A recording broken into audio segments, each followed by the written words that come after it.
Ariana Grande não cansa de dar bola fora com o Brasil. Qual foi a desculpa que a popstar Ariana Grande ela deu aos fãs brasileiros depois de cancelar a vinda ao nosso país? Meteu atestado, né, Ariana? Billie Eilish cancela show no Brasil por conta de ter alta demanda. You know, it's so cool to be here because I'm Irish. It looks like me. Just really white. Com o cancelamento da vinda da Ariana Grande aqui pro Brasil, para a turnê promocional de Wicked 2, e principalmente depois de alguns pronunciamentos, os primeiros pronunciamentos que ela deu, né? E não pegou muito bem, pois ficou parecendo que ela acha que nós brasileiros somos um povo selvagem. Reacendeu de novo aquele papo de por que será que os artistas gringos odeiam tanto nós brasileiros? Principalmente quando a gente para pra pensar que as fanbases latinas têm a fama de serem as mais fiéis. O engajamento brasileiro é um dos maiores, mas por algum motivo a gente sempre segue ignorado quando esses artistas estrangeiros vão fazer alguma coisa a nível mundial.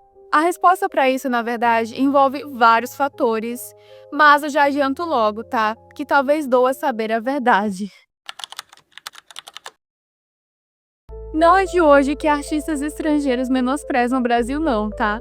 Lá em 1886, Sarah Bernhardt, uma grande atriz francesa da época, começou a ficar meio mal das pernas aí de dinheiro e passou a fazer várias turnês aí pelo mundo, e um dos países que ela visitava era o Brasil. Só que a querida, ou nem tanto querida assim, né, escrevia várias cartas pessoais falando mal da gente. E aí ela falava mal de tudo. Ela falava mal do povo brasileiro, ela falava mal das cidades, ela falava mal, pô, até do imperador da época. E se eu não me engano era Dom Pedro. Ela não tinha preconceitos, ela tratava mal todo latino igual. Ela chegou a menosprezar até a casa de show que ela ia se apresentar aqui no Brasil, que na época era, assim, a mais bem estruturada. Ela reclamava muito também que tinha ratos por toda a cidade. Pois é, uma europeia reclamando de higiene e ainda mais vindo de um lugar no qual, anos depois, ia ter um filme muito famoso com um rato na cozinha. Mas, como eu disse, né, tem que ir, né, via contrato. Porém, nas declarações da mídia, ela sempre fazia vários elogios pra cá. Mas já no off, né, ela não perdoava nada. Mas, infelizmente, de lá pra cá as coisas não melhoraram muito, já que não é tão difícil assim encontrar vídeos não tão antigos de vários gringos falando muita coisa, muitos estereótipos de nós brasileiros lá fora. Oprah's not too bummed about losing the Olympics, you know, that Chicago sent Oprah and Michelle, Brazil sent 50 strippers and a pound of blow. A verdade é que pessoas vindas de países de primeiro mundo veem nós da América Latina sim como pessoas inferiores. Afinal, nós somos o povo colonizado e eles são os colonizadores. Eles estão acostumados, né, a se verem, a serem retratados como os heróis, como desbravadores que conquistaram o mundo, enquanto nós mal sabemos quem estava por aqui antes da chegada dos europeus. No Brasil, especificamente, a gente começa a aprender a história do país a partir de 1500. E para piorar tudo, nós da América Latina somos um povo muito sabotado, já que aqui tiveram várias ditaduras. E isso acabou manchando a nossa imagem lá fora como um território perigoso. Gente, é só olhar o que acontece hoje em dia, né? Ninguém quer ir para a Ucrânia, para a Rússia, para a Palestina, para Israel, pelos motivos de conflitos políticos bem intensos que atualmente está ocorrendo lá. E naquela época, essa era a visão da América Latina. Vale lembrar que, por exemplo, a ditadura no Brasil, ela não faz tanto tempo assim. E por mais que o nosso país não trate esse assunto como deveria, já que em outros locais que tiveram grandes tragédias humanitárias, se tem museus para conscientizar e preservar a memória para que esse tipo de coisa não aconteça mais. Aqui no Brasil, né, ninguém foi preso, inclusive vários participaram, foram homenageados em nomes de ruas. Mas lá fora, isso era amplamente repercutido. Especificamente aqui no Brasil, foi um período de 21 anos, ou seja, 2 décadas. E não ajudou muito o fato que 17 anos depois, o filme brasileiro com mais destaque internacional foi justamente Cidade de Deus. Escolhe, moleque. Quer tomar o tiro aonde? No pé ou na mão? E ainda é muito louco pensar que, depois de tanto tempo, o maior filme com projeção internacional atual do Brasil também é um filme contando sobre o período militar do Brasil, né? Que é o Ainda Estou Aqui. Também tem a questão de que o nosso comportamento pode assustar um pouquinho eles, já que nós temos essa fama de sermos mais calorosos, receptivos. Vocês vão cair, calma, gente. Isso, em certa parte, é uma herança dos povos originários que já estavam aqui antes, porque eles tinham um senso de comunidade muito forte, né? Eles tinham esse tipo de cultura, o que não era muito comum fora daqui, principalmente em países mais frios. Então, esse choque cultural, às vezes, pode dar a impressão de que nós brasileiros somos um pouquinho invasivos. Então, né, o vídeo mal começou e eu já falei bastante coisa, então acho que se você chegou até aqui, eu mereço aí o seu like.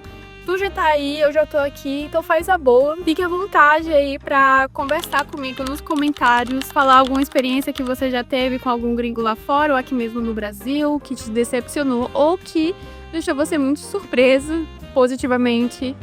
Eu quero continuar externalizando sobre esses assuntos, né, entretenimento e comportamento junto, fazer essas análises, assim. Por isso que se você se interessa por esse tema, se inscreve no canal. E aí você aproveita e já traz algum amigo seu que curte desses temas ou que você acha que ele precisa saber pra, né, não ficar tão alienado nesse mundo. Quando eu pensei em falar sobre isso, eu lembrei de uma matéria que eu tinha visto num post lá do Instagram de uma revista, que ela tava batendo nesse assunto, só que na época referenciando o caso da Billie Eilish, né? Que ela tinha um show marcado no Brasil e simplesmente cancelou, com a desculpa de que ela não se sente bem fazendo shows em estádios, sendo que o que a maioria dos artistas sonham é ter um público grande para poder consumir as coisas que eles produzem. E isso ainda ficou pior depois que ela foi fazer um show lá na Irlanda, se eu não me engano. E ela começou a falar que ela estava muito feliz de estar ali, e ela estava contente, as pessoas eram muito brancas, que por isso se sentia parecida com eles, enfim, né, um papo meio torto. Mas eu salvo tanta coisa no meu Instagram que eu nem cogitei procurar essa matéria já que faz um tempinho, e eu tentei achar ela no Google. E eu também não achei, tá? Mas eu achei um comentário no fórum Reddit, que é bem interessante. E eu vou ler um trechinho dele agora, tá? Deixa eu só desbloquear meu celular aqui. Abre aspas. Parece aquela menina que implora pro popularzinho da escola namorar ela, enquanto ele faz piada e humilha na frente dos outros. E o pior, no dia seguinte, ela continua defendendo ele. É essa a energia que sinto quando vejo o povo cobrando artistas internacionais que mal sabem onde o Brasil fica no mapa.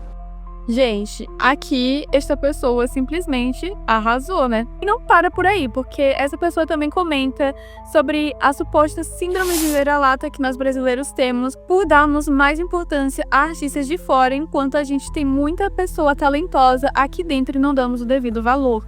E por que isso acontece, né? Bom, simplesmente nós não fomos ensinados a gostar de arte. Os Estados Unidos costumam vender a sua imagem como um país lindo, maravilhoso, do progresso, onde tudo é poderoso e funciona. Quando, na verdade, as pessoas de lá preferem morrerem do que irem para o hospital e inudarem suas famílias de dívidas. Já no Japão, a terra do kawaii, onde tudo é fofinho, é um dos países com as maiores taxas de pessoas com problemas na saúde mental e também de pessoas que cometem o ato de se desviverem. Enquanto na vida real, as crianças nas escolas precisam ter basicamente o mesmo corte de cabelo. Nos animes, todo mundo tem um cabelo colorido e super divertido e legal, né?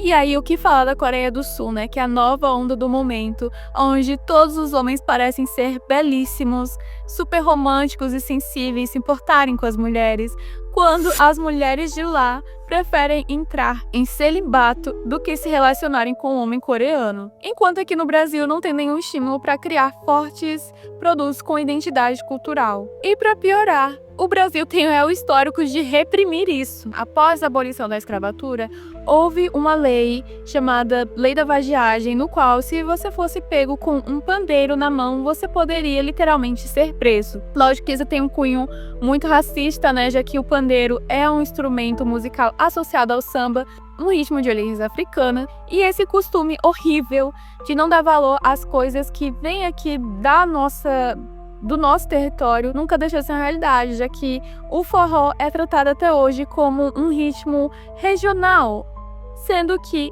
os artistas do gênero conseguem bater números tão grandes quanto artistas internacionais, mas mesmo assim a mídia parece não ter interesse em promover o ritmo como algo de escala nacional. E o maior exemplo atual que temos é o funk, né? Que é muito menosprezado pela gente por ter sua origem periférica, enquanto os maiores produtores lá da gringa estão apaixonados pelo ritmo e é o queridinho do momento. E não acham que é porque essas pessoas são inocentes, que elas não entenderam que o funk é super perigoso, porque, gente, são pessoas que estão no ramo da música produzindo há anos e são responsáveis por grandes hits atemporais. E também a questão de que, são letras muito vulgares, não cola, já que não é como se artistas internacionais não cantassem músicas com letras bem explícitas.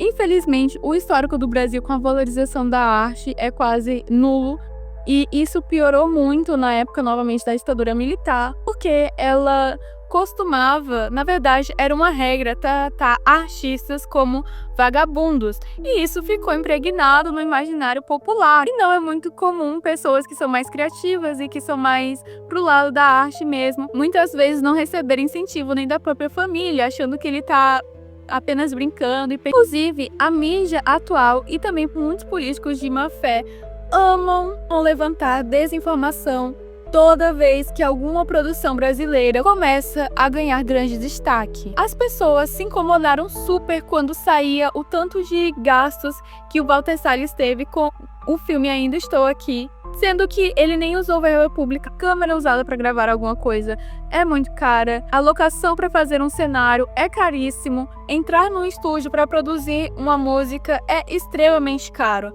As coisas não são feitas com R$300 e uma coxinha. Se você quer alguma coisa muito bem feita, realmente com grande potencial no meio do audiovisual, você precisa liberar a carteira e investir muito. Esse é o fato, e é o que todos esses países que eu citei anteriormente fazem e sempre fizeram. E só do fato das coisas que eles produzem chegarem até a gente, isso mostra o tanto de dinheiro investido ali em publicidade, por exemplo. Mas quando nós brasileiros inventamos de fazer algo, meu Deus, se torna a coisa mais absurda do mundo. Cada vez mais, a desculpa de que é muito difícil vir para o Brasil não está mais sendo aceita. Pode ser que para artistas pequenos isso realmente seja um grande impeditivo, mas para artistas que podem se dar ao luxo de terem gastos imensos com coisas supérfluas, isso não cola mais. A exploração do afeto e engajamento brasileiro é ótima para a mídia impulsionar artistas que ainda não são tão conhecidos. Mas, apesar de sofrermos com descaso por boa parte de artistas estrangeiros, há uma parcela daqueles que realmente demonstram com atitudes gostarem da gente. E esses sim merecem contar com o apoio de uma nação tão receptiva e calorosa como a nossa.